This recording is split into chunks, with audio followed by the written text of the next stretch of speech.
우리 주님께 영광을 돌립니다. 오늘은 스승의 주일입니다.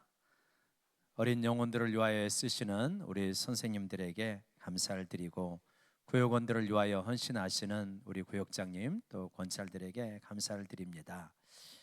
오늘 말씀을 통하여서 참 스승은 어떠한 존재여야 되는가 하는 것을 나누고자 합니다. 요즘 우리가 에스더서를 묵상하고 있는데 에스더를 중심으로 해서 살펴보도록 하겠습니다. 에스더서는 주전 470년, 480년경을 배경으로 하고 있습니다.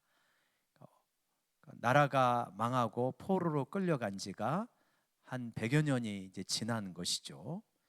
그 당시에 고대 근동, 지금의 중동 지방 지중해 연안 그쪽이죠. 거기에 패권은 바벨론에서 페르시아로 넘어갔습니다. 그러한 시대를 배경으로 해서 에스더서가 쓰여졌는데, 에스더는 이 페르시아 제국의 왕의 왕비가 된 사람이죠. 그래서 그가 활약하여서 유대 민족의 절멸의 위기에서 구해내는 내용이 에스더서의 내용입니다. 근데 에스더에서는 특징이 있는데, 어떤 특징이냐면 하나님이란 말이 안 나오는 특징이 있어요. 하나님께서 일하신다라고는 표현이 한 번도 안 나옵니다. 그러면 이게 성경이 맞냐? 그게 맞는 거예요. 이게 어떻게 되어져 있냐면, 하나님이 직접 일하시는 것이 표현이 되어 있지 않지만 마침 그때 이런 일이 일어났다, 이런 식의 표현을 통하여서 하나님께서 우리 가운데 벌어지고는 일들이 우연인 것처럼 보이지만 필연적으로 배후에서 역사하고 있다. 그래서 노골적으로 하나님이 드러나시지 않는 것 같지만 실제적으로는 하나님이 일하시고 계시다. 이렇게 문학적인 기법을 사용하는 거예요. 왜 그럴까요? 그 당시 유대인들의 상황하고 밀접하게 연관되어 있습니다. 지금 포로로 끌려온 지 얼마 되었다고요? 100여 년이 되었습니다. 하나님이 우리를 사랑하신다면 이렇게 개입을 안 하시나, 이런 생각을 할 수 있잖아요. 그게 아니다. 하나님이 무대 뒤편에 계신 것 같지만 하나님은 지금도 일하시고 계시다라고 하는 것을 에스더 전체의 묘사를 통하여서 보여주고 계시는 것이다. 그래서 오늘날 우리도 마찬가지입니다. 하나님이 노골적으로 직접적으로 우리의 삶 속에 개입하면 좋겠다, 이런 순간이 있잖아요. 그렇지만 그런 순간이 일생에 몇 번이나 됩니까? 그렇게 많지 않거든요. 하나님이 뒤에 계신 것 같지만 여전히 우리의 삶 속에 일하시고 계시다. 하나님의 때가 있고 우연인 것 같지만 하나님의 필연이요, 저 사람이 우연히 운 좋게 나를 도와준 것 같지만 사실은 하나님께서 도와주고 계시다. 이런 것들이 에스더를 통하여서 우리에게 보여주시는 교훈이라 믿습니다. 여러분, 에스더서의 내용을 보면서 한번 그 시대적인 배경을 보면 이렇게 되어집니다. 이 486년 이 아하수에로 왕이라고 하는 사람이 페르시아 제국의 왕에 오르게 되어집니다. 이 사람이 세계사에서 나오는 인물로는 크세르크세스 1세가 되어지는데, 우리가 많이 보았던 영화 300에 페르시아의 왕 있잖아요. 그 뭐 금빛 찬란한 장신구들을 엄청나게 달고 등장했던 페르시아 왕이 바로 크세르크세스 1세입니다. 이 사람이 성경에는 아하수에로 왕으로 나오는 거예요. 이 사람이 486년, 주전 486년에 왕이 되어집니다. 그리고 나서 483년에, 이게 에스더서 1장의 배경인데, 수산궁에서 180일 동안 큰 잔치를 벌입니다. 여기서 왕후 와스티가 폐위가 되는 사건이 일어나요. 큰 잔치를 벌여가지고 자기네가 정복한 그러한 지역의 이 토후들, 왕들을 다 불러갖고 잔치를 벌입니다. 잔치 마지막 날에 흥에 겨워가지고 왕후 에스더를 나오라고 해라. 그녀가 얼마나 아름다운지를 내가 내 신하 왕들에게 다 보여주겠다, 이렇게 한 거죠. 근데 왕후 와스티가 안 나가잖아요. 그러니까 어떻게 합니까? 폐위시켜라. 그래서 페르시아 제국 내에 모든 가정의 이러한 주권, 이런 거는 다 남편이 다스리도록 해라, 이런 칙령까지 발표하면서 이러한 엉뚱한 일을 저지르는 사람이 아하수에로 왕입니다. 근데 왜 여기서 잔치를 벌였느냐? 이 480년에 그리스 원정을 가거든요. 원정을 가기 전에 지방에 이러한 작은 분봉왕들이라고 볼 수 있잖아요. 이런 사람들을 다 불러가지고 잔치를 벌이고 나서 이제 전쟁을 벌이는데, 우리 제국이 대제국 아니냐? 그런데 그리스가, 이게 조그마한 나라가 계속해서 알짱거리고 항복을 안 한다. 여기 정복하러 갈 것이다. 그러니 군사들을 다 보내두고 군자금을 대도록 해라. 이런 의미로 잔치를 벌인 거라고 그래요. 갖고 이제 잔치를 벌여가지고 3년 후에 그리스 원정을 나가게 되는데, 그 유명한 300명의 스파르타 전사하고 전투를 벌인 테르모필레 전투가 있죠. 그리고 여기서 이제 전투에서 승리를 거두었지만 많은 손실을 감당합니다. 그리고 살라미스 해전에서 패배하고 479년에 최종적으로 패배를 해가지고 그리스 전투에서 실패하고 돌아오게 되어지죠. 여기서 이제 마라톤이라고 하는 유명한 경기가 여기서 나오게 되어지지 않습니까? 그리고 나서 지나서 478년에서 474년 사이에 에스더서 2장의 배경이 되어지고, 여기서 이제 에스더가 왕후로 뽑히게 되어집니다.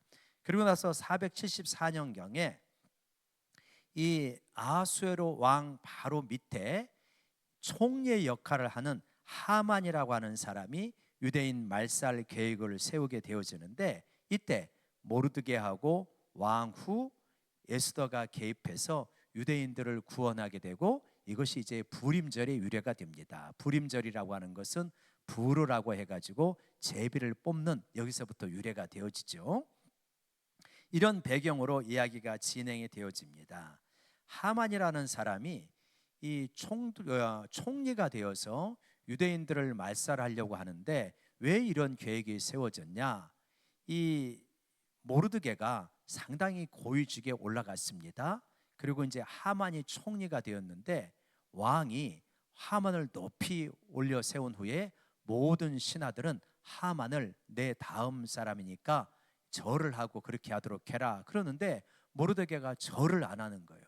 그래서 사람들이, 아니 왕이 명령을 내렸는데 왜 절을 안 합니까? 그랬더니 저 사람은 아각 사람, 즉 아말렉 후손이기 때문에 내가 절을 하지 않는다. 왜냐? 나는 유대인이기 때문이다. 이러시는 거예요. 이거는 어디서 나온 거냐면 출애굽기 17장 14절에서 나오는 말씀을 배경으로 하고 있습니다. 우리 같이 한번 읽어볼까요? 시작. 여호와께서 모세에게 이르시되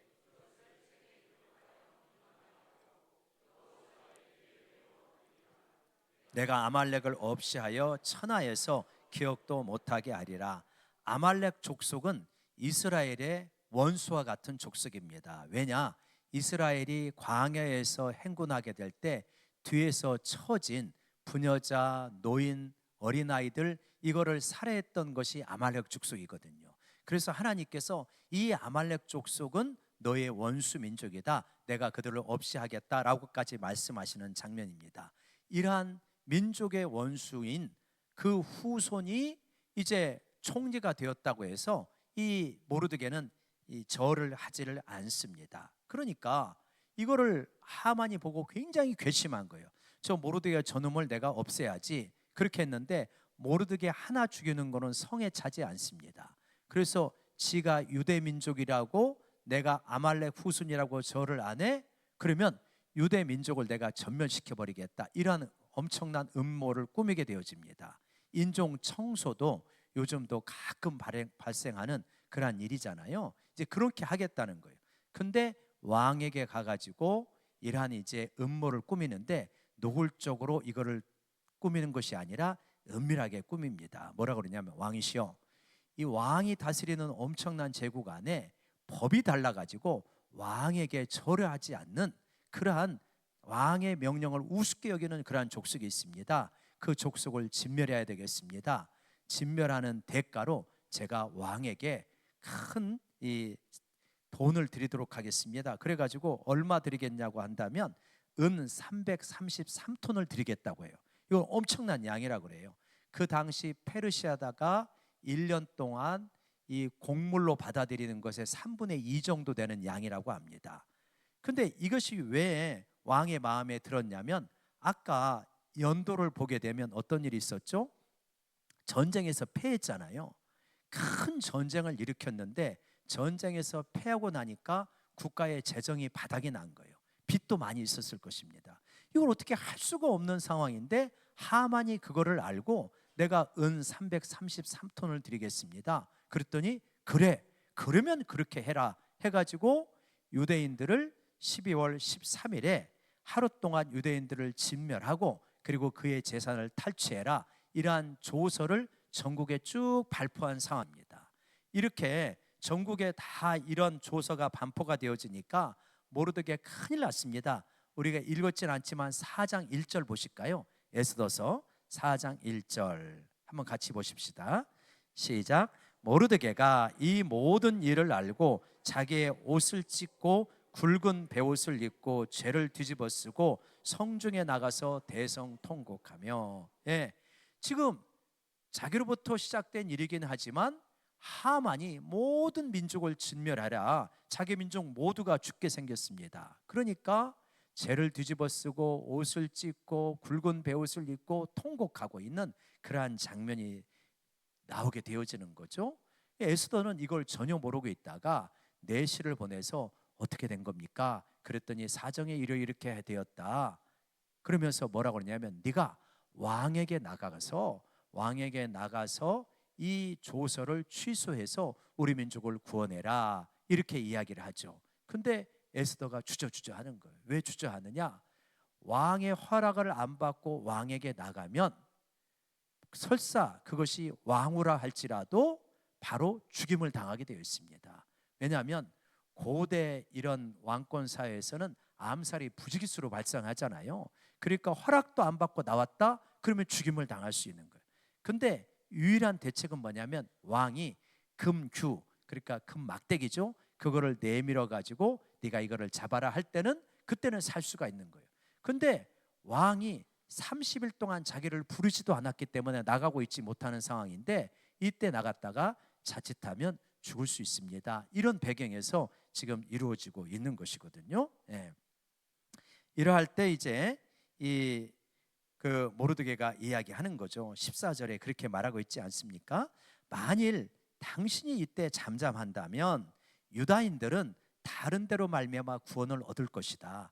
그렇지만 그렇게 된다면 너하고 내 집은 망하게 될 것이다. 그러면서 그 다음 같이 읽어볼까요? 14절 후반절.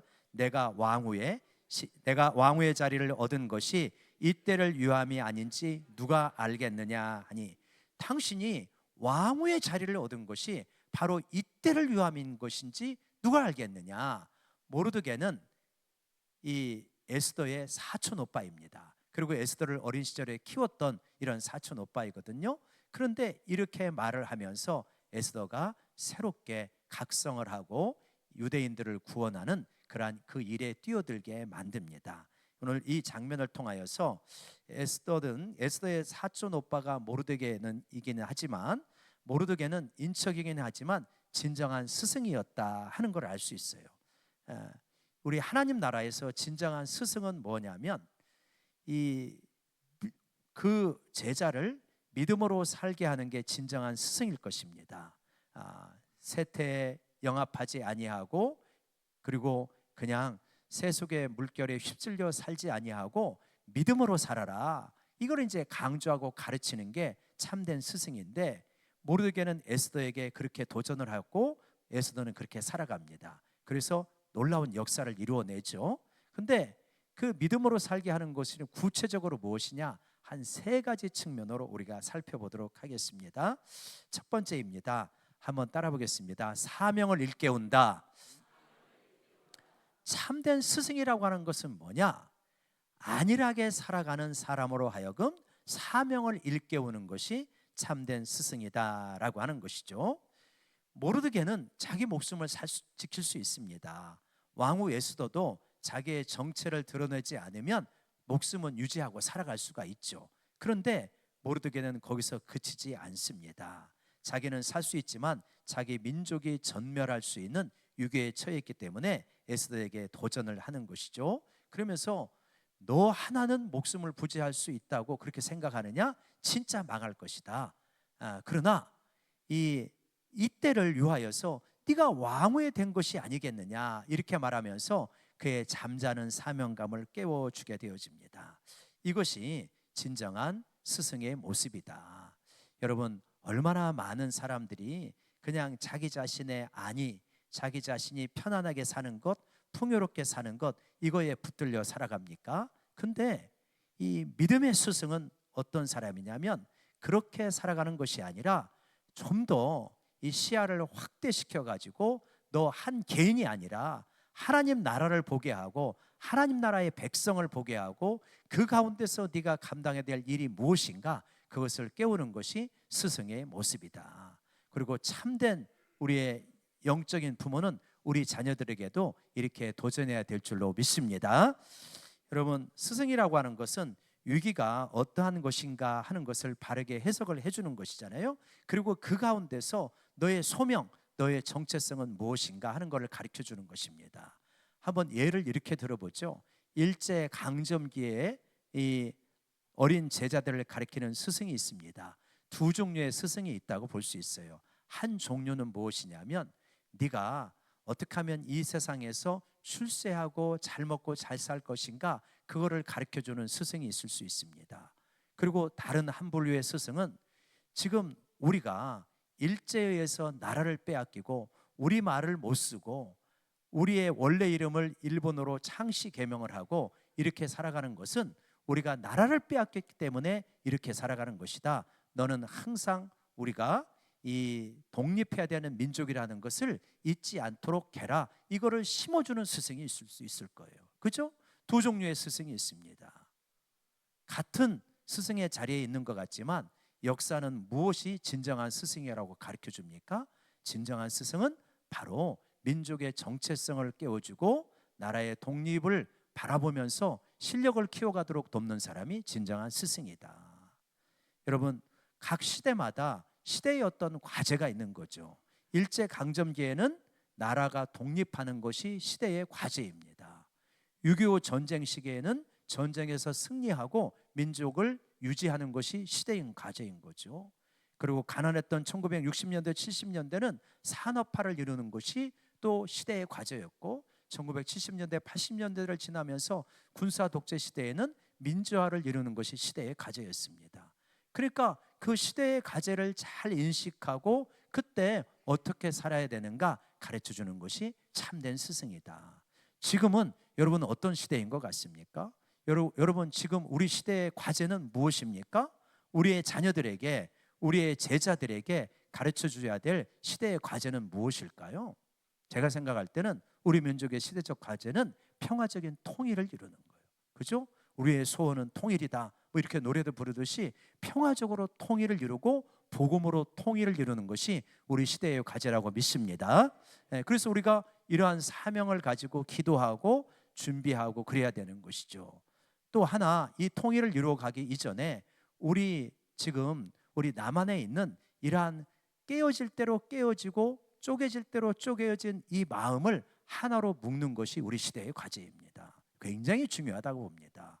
이 마귀에 속아가지고 그리고 잘못된 지도자들에게 속아가지고 우리는 마치 저쪽 진영에 있는 사람은 저기 이렇게 물리치고 떨쳐내야 될 사람들처럼 미워하고 경멸하고 조롱하는 그러한 무서운 지금 어떤 시대적인 분위기에 우리가 살아가고 있는 것 같아요. 이거 큰일 났습니다. 이거 정말 마귀에게 다 속고 있는 거예요. 우리가 마귀는 분열시키는 영이고 성령은 하나 되게 되는 영입니다. 여러분, 진영이 달라도 우리 한민족입니다. 여러분, 나하고 생각이 달라도 우리 한 백성이에요. 나라가 복음으로 통일이 되어지고 그리스도의 사랑으로 하나로 묶는 것이 여러분 우리 시대의 과제라고 믿습니다. 그래서 이거를 위하여서 참된 지도자는 이거를 가르치고 이거를 이끌어가는 게 참된 지도자다라고 하는 걸 알 수 있는 것이죠. 나쁜 지도자는 어떤 지도자입니까? 편 가르고 갈라치게 하고 자기가 이득을 얻기 위하여서 정권을 얻기 위하여서는 상대방들을 조롱하고 무시하는 그런 사람은 나쁜 지도자인 거죠. 여러분, 그런 의미에서 이 참된 스승이라고 하는 것은 뭐냐? 지식을 가르치는 것을 넘어서 사명을 일깨우는 것이 참된 스승이다. 이렇게 우리는 보아야 됩니다. 여러분, 또한 우리는 살아가면서 많은 위기를 경험하잖아요. 이 위기를 경험했을 때 그 위기 속에서 하나님께서 왜 이런 위기를 허락하셨는가, 이런 가운데서도 하나님께서 이 일을 통하여서 무엇을 이루어갈 것인가, 이러한 정체성을 분명히 일깨워주는 것이 스승이다. 그래서 우리의 주일학교 선생님들과 또 우리 구역장님과 권찰과 또 우리의 부모님들 또 우리의 선배들은 우리의 자녀들에게 이러한 것들을 잘 일깨워주고, 그래서 사명감을 가지고 살아갈 수 있도록 일깨워줄 수 있는 우리 모두가 되기를 원합니다. 두 번째로 참된 스승이라고 하는 것은 바로 이러한 모습입니다. 한번 외쳐보겠습니다. 회피하지 않고 용기를 북돋워준다. 참 스승은 뭐냐면 회피하지 않고 용기를 북돋워주는 것이 참 스승입니다. 우리 방송실 부채질을 하는 분들이 여러 분 계시는데 좀 에어컨을 좀 틀어주시기 바랍니다. 제가 춥다고 꺼달라고 했는데 또 금방 더워졌습니다. 자, 모르드게가 에스더가 소극적인 측면을 보이자 이때를 유함인지 누가 아느냐라고 이렇게 말하면서 격려를 하고 독려를 하게 되자 에스더가 유명한 고백을 하잖아요. 여러분 16절에 그렇게 말하고 있지 않습니까? 에스더가 이제 금식을 본인이 하겠다고 하고 수산궁에 백성들도 금식을 하라고 하면서 이렇게 외칩니다. 우리 같이 한번 외쳐봅시다. 죽으면 죽으리이다. 이거는 체념의 말이 아니에요. 포기의 말이 아닙니다. 용기의 고백입니다. 참 스승이라고 하는 것은 뭐냐면 일신의 편안함을 추구하는 것이 아니라 위험에 처할지라도 용기 있게 도전하도록 하는 것이, 그것이 참된 스승이다. 여러분, 현대인들이 가지고 있는 큰 약점이 뭐냐면 회피입니다. 인생이 두려우니까 회피하는 거예요. 인생에 우리가 감당해야 될 중요한 과제들이 있습니다. 일하는 게 있고 관계를 맺는 게 있고 사랑하고 사랑받는 게 있습니다. 이러한 중요한 몇 가지 과제가 있는데 이러한 과제를 하는 것은 쉽습니까? 어렵습니까? 어렵습니다. 인내가 필요하고 노력이 필요하고 그리고 끝까지 포기하지 않는 그러한 집념이 필요하고, 그러다 보니까 이런 일들을 하면서 힘드니까 자꾸 어떻게 하냐면 회피하게 되는 그런 경향이 굉장히 많습니다. 최근에 이러한 보도들을 보면 중년의 남성들도 회피하는 경우들이 굉장히 많다 그래요. 우리가 제일 안타깝고 속상한 것이 뭐냐면 내가 사랑하는 사람이 인생에 도전하지 않고 회피하는 모습을 보일 때 굉장히 속상합니다. 하나님도 우리들을 바라보면서 굉장히 속상해 하실 거예요. 내가 너와 함께하고 있는데 왜 인생의 위기와 짐 앞에서 도망치느냐, 돌파하고 도전해라, 그러는 겁니다. 여러분, 이런저런 회피의 모습들이 굉장히 많아요. 어떤 가장들은 가장인데도 불구하고 취업하기가 어렵고 사는 게 힘들다고 해가지고 일을 안 합니다. 회피합니다. 어떤 청년들은 취업하기가 어렵죠. 분명히 어렵지만 그렇지만 어떻게든 뚫고 나가야 되는데 알바로 전전합니다. 자기의 분명한 직업을 가져야 됩니다. 그런데 직업을 갖지 아니하고 알바로 전전하면서 그냥 하루하루 살아가는 거예요. 굉장히 잘못된 것입니다. 물론 우리 사회가 많이 고쳐야 되는 면도 있죠. 선진국에서는 그렇게들 많이 한다고 그러네요. 알바를 하는 것은 은퇴한 아버지, 어머니 세대가 알바를 하고 젊은이들에게는 좋은 직장을 준다고 합니다. 근데 우리 거꾸로 바뀌어버렸어요. 어머니, 아버지는 정규직인 일을 하고 정규직이든 비정규직이든 일을 하고 자녀들은 알바하는 거예요. 이거 굉장히 잘못된 것입니다. 주부가 마음이 울적하다고 집안일은 안 하고 커피 마시러 자꾸 돌아다니기만 합니다. 이게 회피하는 것입니다. 학생이 마음이 안 잡힌다고 공부는 안 하고 게임만 하고 유튜브만 보는 거예요. 이게 다 회피입니다. 저도 설교 준비할 때 회피할 때가 많더라고요. 설교가 안 나가면 자꾸 바깥으로 나가는 거예요. 우리 모두가 그런 부분들이 있거든요. 그러니까 회피를 많이 합니다. 그런데 회피해가지고 되어지는 것은 없는 거예요. 하나님은 우리에게 어떤 도전을 하시냐? 회피하지 말고 용기 있게 도전하라. 이것이 하나님의 음성인 줄로 믿습니다. 특별히 우리 교회 성도님들은 삶의 어려운 부분들이 많이 있잖아요. 우리가 살아가면서 어떻게 이런 어려운 문제가 없겠습니까? 위기가 어떻게 없겠습니까? 그러할 때 회피하고 도망칠 것인가? 하나님을 의지하고 믿음으로 도전할 것인가? 여러분, 하나님 의지하고 용기를 내어서 믿음으로 도전하기를 간절히 원합니다. 그럴 때 하나님께서 역사하고 일하시는 거죠. 1986년에 인류에 엄청난 재앙이 닥쳤습니다. 그게 뭐냐면 체르노빌 원전 사고입니다. 방사능이 이제 유출이 되어지면서 그래서 이제 수천만 명이 위기에 처하게 되어지는 그러한 상황이 되었는데, 3명의 기술자가 방사능 오염수가 유출되는 것을 막기 위하여서 방사능으로 가득 찬 물속에 들어가야 됐습니다. 그 누구도 자원을 하지 않는 거예요. 누가 그 속에 들어가 가지고 그 수조에 있는 그거를 막아 가지고 방사능이 유출되는 것을 이렇게 차단할 수 있겠습니까? 그때 거기에 갔던 사람이 3명의 이 원자력 기술자라고 그래요. 알렉세이 아넨코, 발레리 베지팔로프, 보리스 파라노프. 이름들도 어려워요. 러시아 이름은. 이 3명의 기술자가 거기에 갔는데, 가가지고 이제 방사능으로 가득 찬 물 수조 속에 들어가 가지고 이거를 밸브를 잠가야 되는 거예요. 잠가야 되는데 누구도 들어가지 못하고 주저하고 있는 거예요. 그때 원로 이 기술자가 이렇게 말했다고 그래요.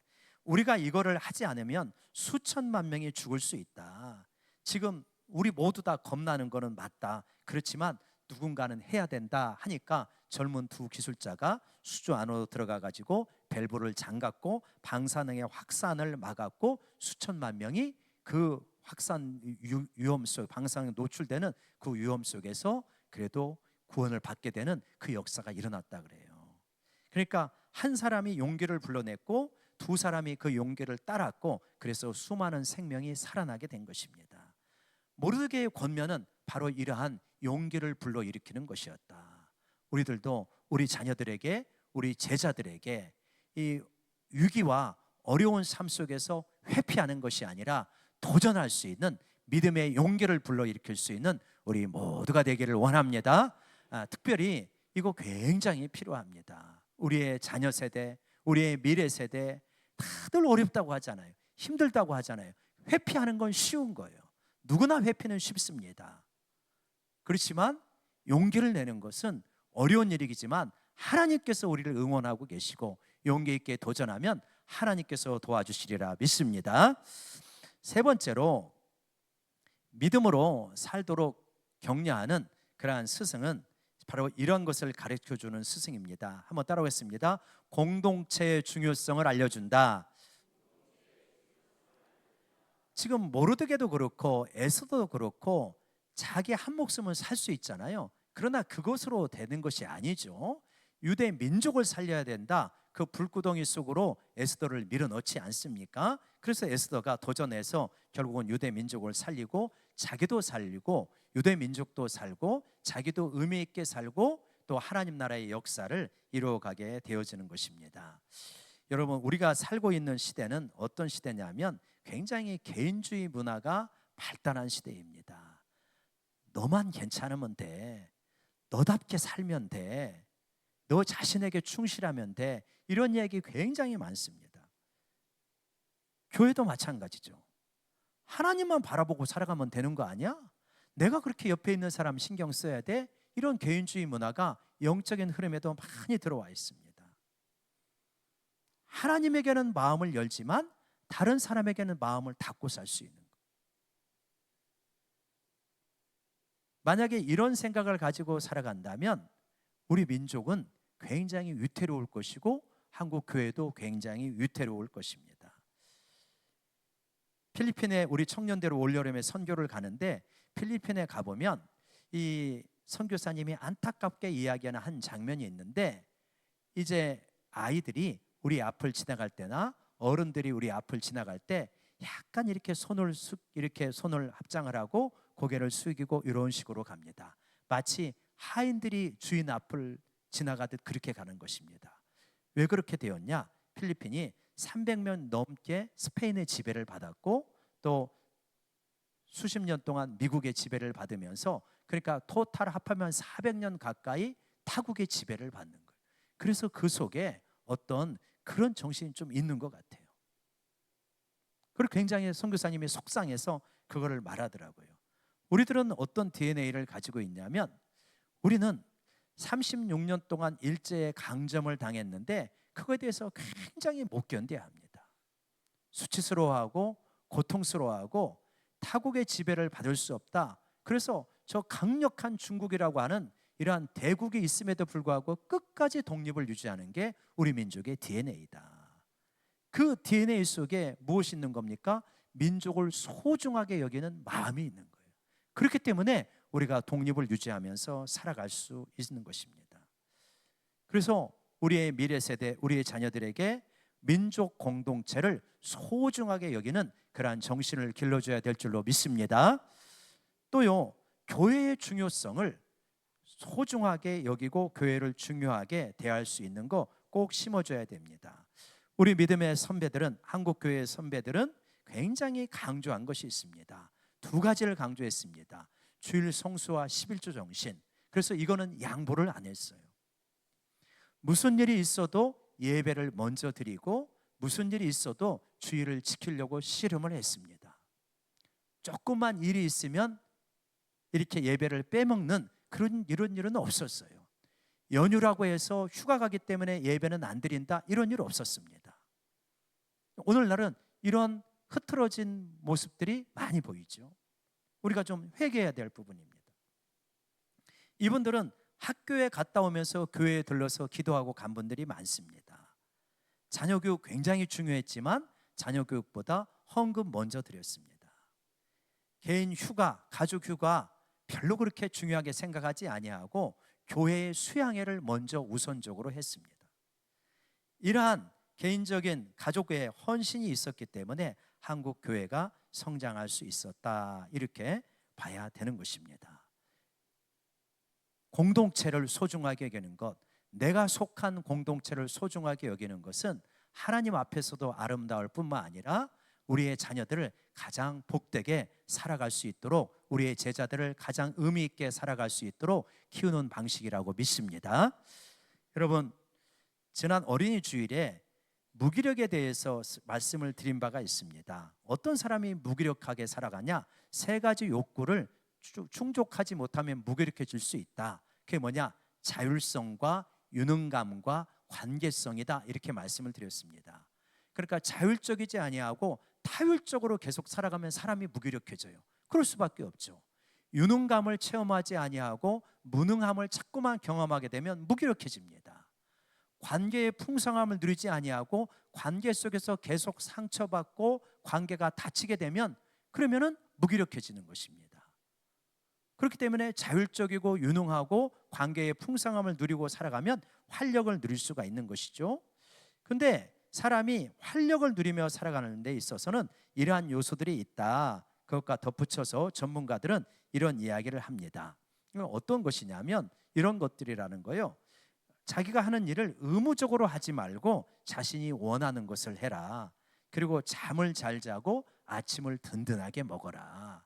그러니까 아침을 든든하게 먹어야 힘 있게 일을 해서 아마 그러는 것 같습니다. 아침에 신체적인 활동을 해라. 조깅이라든가 스트레칭이라든가 체조, 이런 것들을 해라, 그렇게 이야기하고, 그리고 또 자연에서 활동을 하라고 합니다. 그리고 열정을 되살려서 자기가 진짜 원했던 것이 무엇인가를 생각하고 그 열정을 되살리려고 하는데, 마지막 거 같이 한번 볼까요? 시작. 자기가 속한 공동체에 애착을 가지라. 굉장히 저는 이거 중요하다고 봅니다. 어떤 사람이 활력 있게 살아가느냐? 어떤 사람이 무기력하게 살아갈까요? 자기가 속한 공동체를 경멸하는 사람은 무기력하게 살아갑니다. 나는 우리 가족이 진짜 싫어. 그 사람이 어떻게 활력 있게 살아가겠습니까? 자기가 속한 공동체를 무시하고 경멸하면 그 사람 제대로 살아가기 어려워요. 근데 뒤집어서 자기가 속한 공동체, 자기가 속한 가족을 사랑해야 일단 잘 살아갈 수가 있어요. 자기가 속한 민족을 사랑해야 그 민족이 잘 될 수가 있는 거죠. 그래서 여러분, 우리의 자녀들이 자기가 다니는 학교를 사랑하고 선생님을 존중하고 학교를 존중할 수 있도록 잘 양육하기를 원합니다. 그래야 잘 살아가는 거죠. 자기가 속한 가족, 자기가 속한 학교 사랑하게 될 때 잘 살아갈 수 있고, 진짜 중요하게 가르쳐야 될 것, 내가 속한 교회를 애착을 가지고 사랑하는 마음을 가지고 다닐 수 있기를 간절히 원합니다. 그래야 그것이 복된 삶입니다. 여러분, 우리 교회가 이상적인 교회입니까? 아니죠. 평범한 교회입니다. 평범한 교회라고 하는 것은 무슨 말입니까? 좋은 점도 있지만 약한 점도 있다는 거예요. 박 목사가 어떤 사람입니까? 평범한 목회자입니다. 좋은 점도 있지만 약한 점도 있는 거예요. 우리 장로님들이 어떤 분들입니까? 평범한 장로님들입니다. 좋은 점도 있지만 약한 점들도 있는 거예요. 약한 점들이 노출이 되고 부딪히게 되면 그때 받는 것이 상처입니다. 그때 우리가 취할 수 있는 방식이 있는 거예요. 마음을 닫아버리는 거예요. 교회에 대해서 마음을 닫아버리는 거예요.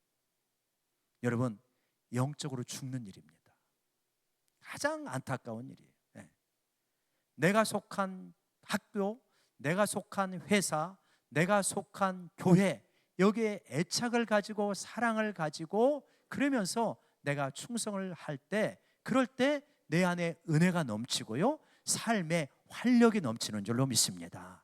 특별히 우리 성도님들이 속한 회사를 사랑하시기를 바랍니다. 아멘이십니까?